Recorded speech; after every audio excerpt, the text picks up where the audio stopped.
Well, let me detail to you how a realtor can engage with you throughout the new construction process. This is what I do with my clients who are buying new construction homes. Buyer consultation.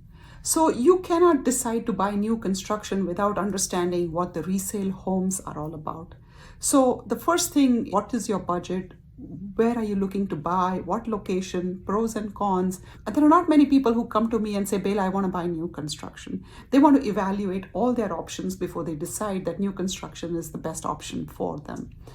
The second step is to get a feel for which new construction neighborhood. So now you've decided that new construction is the way to go. Then we assess what new construction is available right now. Sometimes I hear through my personal channels of some that may not even be on the MLS or on the market or advertised anywhere. I give you access to all the new construction in the locations that you are considering. The next step is you've narrowed down on a neighborhood, and now there are many lots sometimes to consider, or there are just individual lots in several locations to consider. So you consider the pros and cons of the lots. And then, of course, the model. If it is one of those cookie cutter neighborhoods, they only have 3 or 4 models that you can pick from. And if it's a custom home, of course, sky is the limit and you can, work with anything.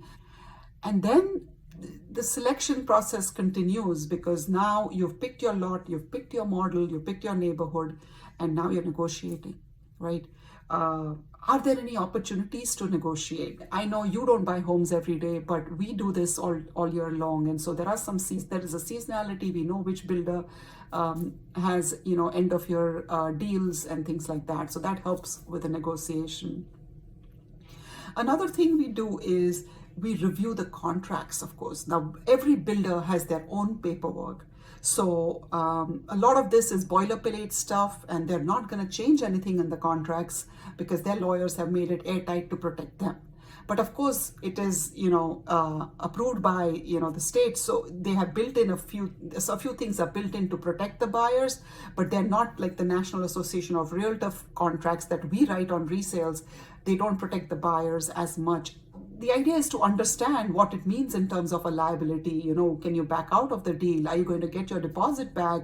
And what are these other little expenses that they're charging you for? Those are some of the things we will review in the contract that the builder has, and make sure that the buyers are aware and of what they're signing. Then the fun, exciting part begins because now you've decided on this home and now you're going to pick some upgrades for the home, right? You don't want to be the most expensive home in the community. And if the rest of the homes are in a certain price range, you don't want to be the smallest and the cheapest one as well, because in resale, that becomes a bit of an issue sometimes. And there are always some upgrades which will add value to the home at the time of resale. And then there are some others who you're putting them in just because you enjoy them. I want you to be aware of what you might possibly lose if you go in for all the customization. The next step would be the actual construction process. In my opinion, this is the most exciting time. You see the home come up when the framing comes up and it gets under the roof, and then you're sneaking into the house every other weekend.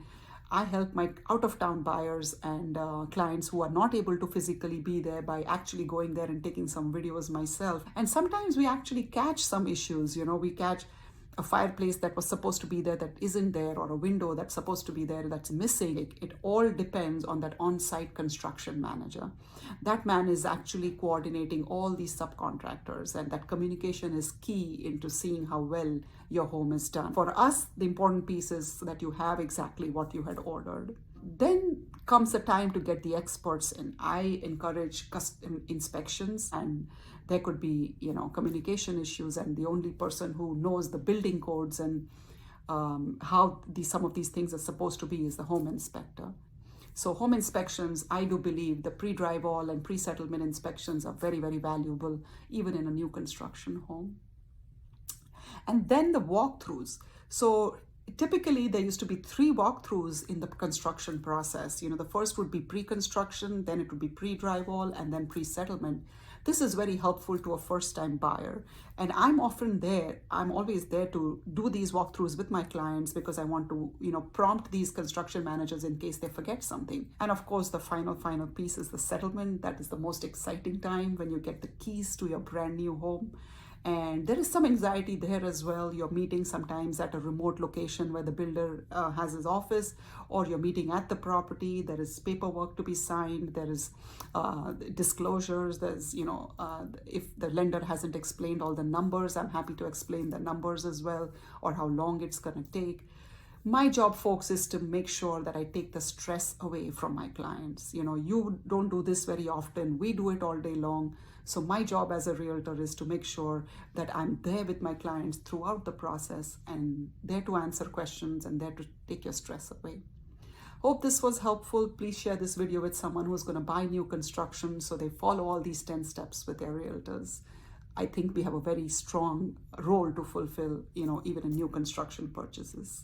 Take care.